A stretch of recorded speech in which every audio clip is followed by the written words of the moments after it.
Hello everyone, welcome back to my YouTube channel, Batas with Attorney Claire Castro. Today is February 23, 2025 at pag-aaralan natin kung bakit nasasabing itong si VP Sara ay kandidato ng China. May nag-research kasi, may nag-aral kung bakit itong si VP Sara ay nakikitang maaaring kandidato ng China. Okay, basahin natin ito mga kaklir. Okay? Isang UST, MA student, ipinakita rito nadiskubre yung Chinese link influence operations na sumusuporta kay VP Sara. Okay?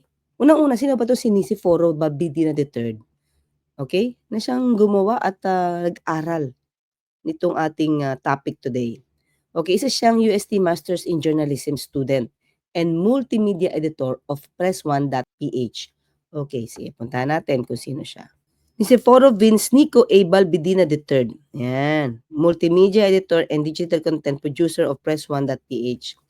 Nagsilbi rin siyang features editor for CBCP News. Siya ay nag-contribute as writer, editor, and videographer for the production department of Areopagus Communications. Okay, nire-represent niya ang Press1.ph in numerous journalistic partnerships and coalition both locally and internationally. AB Journalism graduate siya from Colegio de San Juan de Letran in Manila at nagpursu nga siya ng Master of Arts in Journalism sa UST. Okay? So alam na natin kung sino siya. So ano yung mga naaral niya? Mga kaklir. Okay, balikan natin to. Okay? Ang sabi niya, ayon sa kanyang pag-aaral, nadiskubre niya ang 107 107 suspicious accounts systematically publishing content supporting VP Sara Duterte while attacking President Ferdinand Bongbong Marcos Jr. The network is also pushing content against Manila's claim on the South China Sea. So ito bang mga ginagawa ngayon ng mga pro-Duterte laban sa administrasyon, lalong-lalo na laban sa Pangulo, kay PBBM? Anong target kaya dito? Totoo bang makabayan? Totoo bang para sa bayan ang ginagawa nila na pag-atake sa Pangulo? O ito ay, well anyway, pwedeng para iangat si VP Sara dahil talagang nakikita kung ano ang kanyang mga ginawa, yung mga di umanong anomalya, di lamang sa OVP, o hindi pati sa DepEd. Patungkol sa confidential funds na hindi maipaliwanag na naggastos. Unang-una, yung 125 million pesos na naggastos in 11 days. Mga COA flags patungkol sa paggamit ng pondo. Lalo-lalo na rin dito sa DepEd. Abay kamakailan lamang ay napakita na yung mga ghost students. Si DepEd Secretary Angara na nga rin ang nagpatunay nito. May mga ghost students sa panahon ng mga Duterte. Dito pinakita sa pag-aaral ni Valdivina, pinapakita rito, no? Mga reports and other aspects of foreign influence operations or FIO and foreign information manipulation and interference or FIMI. Okay?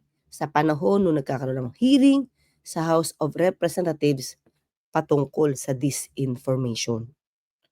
Kaya malamang nagkaroon din, no, ng paghi-hearing, no, ng hearing in aid of legislation patungkol sa mga fake news peddlers. Dahil na nga rin dito sa nababalitaang pagmamanipula nitong mga Chinese link influence operations laban sa ating gobyerno at laban sa Pangulo. Ayan, sabi nga rito, ayan, kasagsagan ng March hanggang July, meron po kaming monitor sa Chinese state media na actively po ay nagsusow ng iba't ibang mga questionabling impormasyon tungkol sa sigalot sa West Philippine Sea. Abay, syempre, mga panahon na yan, talaga rin naman nakikita natin ang panghaharas ng China. Tuloy-tuloy ang panghaharas ng China. pero hindi ito inuurungan ni PBBM. 'Di ba?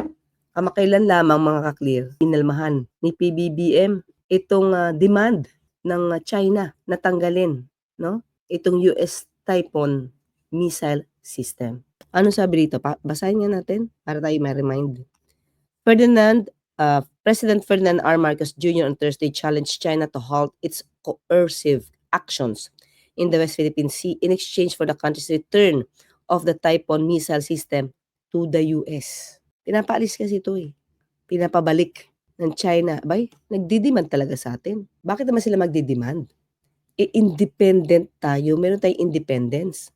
Di ba? Siguro nung panahon na yun. Panahon ni dating Pangulong Duterte, kung ano yung i-request niya, nakukuha ng China. Di ba? Ilang beses ko lang sinabi to sa inyo.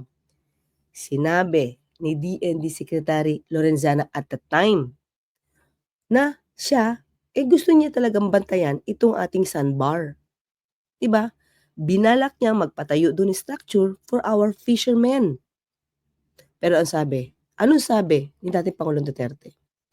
Nag-request, nag-demand ang China na huwag tayo magpatayo doon ng structure. So, nagpapatayo na sana ng structure. Actually, may nasimula na structure. Si National Defense Secretary Lorenzana. Nung nalaman ito ng China, nag-request or nag-demand siya kay Duterte na huwag magpatayo ng anumang structure doon sa ating Sandy Cay, doon sa sandbar. So, anong utos ngayon ni Duterte kay Lorenzana? Huwag ituloy ang pagpapagawa ng structure na yon. Tinutulan ng China. Kaya wala. Hindi natuloy. Ngayon, natatandaan nyo ba? Yung ating mga scientists na inaaral yung corals dyan sa ating sandbar. Hindi ba pinaliparan ng chopper ng China? Natatandaan nyo ba yon? So ngayon, nagdidemand na naman ang China sa Pilipinas. Pero tumugon ba si PBBM? Hindi. Inalmahan ni PBBM yung kanilang request or demand na isole itong US Typhoon missile system sa US. Ang hamon pa ni Pangulo, gagawin namin yan, pero umalis kayo dito. Diba? Oh, let's make a deal with China. Okay. Sige. Gagawin namin yan, pero let's make a deal. Stop claiming our territory. Stop harassing our fishermen. And let them have a living. Stop ramming our boats. Stop water cannoning our people. Stop firing lasers at us. And stop your aggressive and coercive behavior. And we return the Typhoon missiles. Itigil nila yung ginagawa nila. Ibabalik ko lahat yan. Yan ang matinding hamon din ng ating Pangulo sa China na hindi to, never to nagawa ni Duterte, ni dating Pangulong Duterte, at kahit minsan hindi nagsalita si VP Sara laban sa China. Kung meron man, sana po maipakita niyo sa akin ang link at ating i-discuss. At baka tayo ay nagkaroon ng pagkukulang sa pag-aaral na yan. Kung meron po ha. Okay, balik tayo ngayon. Ano-ano ba itong paninira ng China network na ito? Ito. At ito po yung latest na mayroon kaming nahukay na pro-China na network of X accounts na nagsususog ng anti-Philippine sentiments habang nagpupush ng content related po kay VP Sara. Pabor na pabor kay VP Sara. Kaya siguro hindi nakakapagsalita itong si VP Sara laban sa China.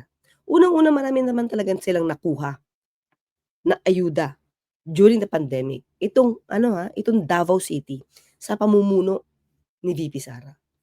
Kaya siguro napakalaki ng utang na loob niya sa China. Kaya nung siya ay naging vice presidente, kitang-kita mo naman kung paano niya i-please ang China. Kapag may okasyon, binabate in Mandarin. Kahit hindi tama yata ang kanyang pag-pronounce ng Mandarin. Okay. Baldibina noted that the accounts often resurface and recycled old content such as pulveron video clip falsely depicting Marcos using illegal drugs. No, sino kaya nagpakana ng pulveron video? Utos din ba ito ng China para tuluyang masira si PBBM? Unang-una, gusto nila magpa-hair follicle test ang Pangulo. Samantalang, wala man naman silang napapatunayang gumagamit. My word is gumagamit. Present tense. Pinipilit nila na magpa-hair follicle test. Otherwise, totoong gumagamit. Samantalang, si dating Pangulong Duterte, umamin na killer. Maraming na patay. Nag-utos, pumatay.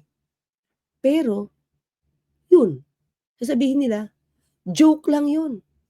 May pag-amin na, pinapawalang sala pa nila. Samantalang ito, wala pang ebidensya, ang gustong palabasin, totoo ang kanilang pagbibintang tungkol sa pulveron video. Okay, kailan lumabas ito? Yung paulit-ulit na issue. Hanggang ngayon naman si dating Pangulong Duterte, yan pa rin ang issue. Kahit doon sa kick-off rally nila, itong pulveron issue na to. Okay, so kaya isipin mo tuloy, uy, may nag-uutos nga yata dahil dito sa pag-aaral ni Balbidina. Okay? Kailan ito lumabas ulit? These videos were published either during significant events, such as the signing of the Maritime Law and Baselines Law, or when there was negative news about Duterte. At talaga. So sa China, okay, yung operations nila dito, talagang sisirain si Pangulo pabor kay Duterte. So ano ba itong Maritime Zones Law and Baselines Law na to? Ito yun mga kaklir, pinag-init ng ulo ng China ito. Ito yan eh. Sige, pakita natin. Kaya pala, PBBM inks two laws reinforcing Philippine rights over its maritime zones. So gumawa ng batas sa panahon ni PBBM, 2 batas na magpapatibay ng ating karapatan dito sa ating maritime zones na hindi ginawa ito ni Duterte. Bakit? Ikaiinit ng ulo ng China yan pag ginawa. President Ferdinand R. Marcos on Friday signed into law 2 measures to reinforce the Philippines' entitlement and responsibility within its maritime zones. Ito yun, no?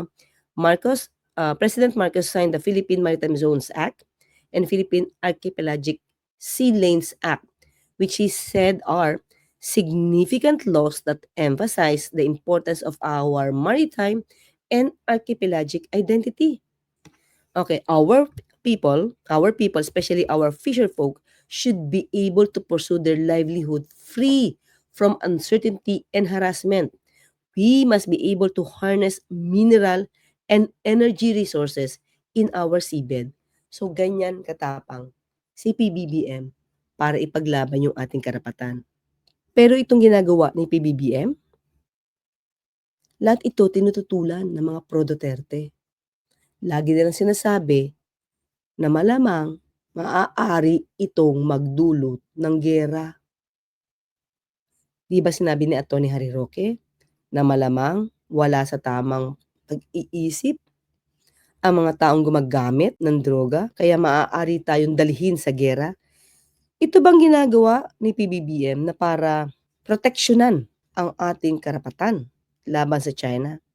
Paghahamon ba ito ng giyera? Of course not. Hindi. Pinaglalaban lang niya ang karapatan ng Pilipinas. Hindi siya naghahamon ng giyera. So, ibig sabihin, oo na lang na oo sa China? Yung ba dapat? Para walang giyera? Hindi naman tayo naghahamon ng giyera eh. Pero hindi ibig sabihin nun, dapat tayong tumiklop. Okay, balik tayo sa ating topic. And at the same time pala, at ito talaga ay ikinairita. Itong batas na to ay ikinairita ng China. Ito ang reaksyon ng China sa ginawang batas na ito sa panahon ni PBBM. Okay? Ayan. China, Philippines is far over new maritime laws, baseline drawings in South China Sea. Ito, ang response nila patungkol dito sa bagong batas natin. Ito ang response ng China dito sa 2 batas natin. In response, Chinese Ambassador Wang Zilian to the Philippines said late on Wednesday the baseline was a necessary response to the Philippines' new maritime law and routine measure to strengthen maritime management, according to statement from its embassy in the Philippines. Okay, the Philippine President Ferdinand Marcos Jr. last week signed the Maritime Zones Act and the Archipelagic Sea Lanes Act into law to strengthen the country's maritime claims and bolster its territorial integrity. So of course, nairita rito ang China. Pero hindi pwedeng hindi kumilos ang Pilipinas sa ginagawang ito ng China. So yan ang reaksyon nila. Reaksyon ng China sa ating dalawang batas na pinirmahan ni PBBM. Salvosa said fact-checking organizations like Press1.ph have included FIO and FIMI investigations in their work, flagging state or non-state actors seeking to influence democratic processes and values through manipulation. Ngayon kasi ang labanan, siraan, pag-iiba-iba ng naratibo, pagbibigay ng iba-ibang mga kwento laban sa Pangulo. Sana makita nila na ito ay parte para gibain ang Pangulo dahil nga pro-Philippine siya, pro-independent siya. Ito lang naman ang ating request. Sana makita ng mga kapwa nating Pilipino kung ano ba yung mali sa mga naratibo, mali na kwento, lalo-lalo na sa laban sa gobyerno, laban sa Pangulo, at laban sa ibang mga leaders natin na nag-iimbestiga tungkol sa mga iba't ibang anomalya. Lalong-lalo na sa anomalya sa pamumuno ni VP Sara, sa OVP at saka sa DepEd. Okay, so tuloy tayo. Ito ang ginagawa ng fraudulent X accounts. Okay? Of course, ito ay pabor kay VP Sara. Apart from attacking the president, the network of Chinese link accounts also shared content criticizing Washington's involvement in the West Philippine Sea and framing Philippine efforts to assert its sovereignty as part of a US-led proxy war. Diba? So ngayon, pag hindi ito naintindihan ng kapwa natin Pilipino, iisipin nila, naku, tuta ng kano itong si PBBM. Kaya tayo ay maaaring dalhin sa gera. Yan ang kanilang ginagawang kwento para masira yung diskarte ng labanan ang harassment ng China sa Pilipinas. Hindi through war, kundi sa pamamagitan ng pagsasagawa ng mga batas o kaya sa mga pronouncements ng pangbabatikos sa mga ginagawa ng China sa ating mga miyembro ng Philippine Coast Guard, sa ating mga magsasaka. Yung posting activity po nila ay very reactionary sa oras at sa development sa ating China. Anti-Philippine sentiments po. Anti or against West Philippine Sea efforts ng Pilipinas and against our president. Kaya pansinin nyo mga kakriyan, mga pro-Duterte, ganito lagi ang sinasabi. Kaya mag-ingat talaga tayo sa ating mga nadidinig, lalong-lalo na yung mga content na wala namang ebidensya, puro bintang. At least ito, gumawa si Baldibina ng pag-aaral, sinuri. Itong ginagawa ng Chinese link accounts na ito laban sa Pangulo, laban sa gobyerno, at pabor kay VP Sara.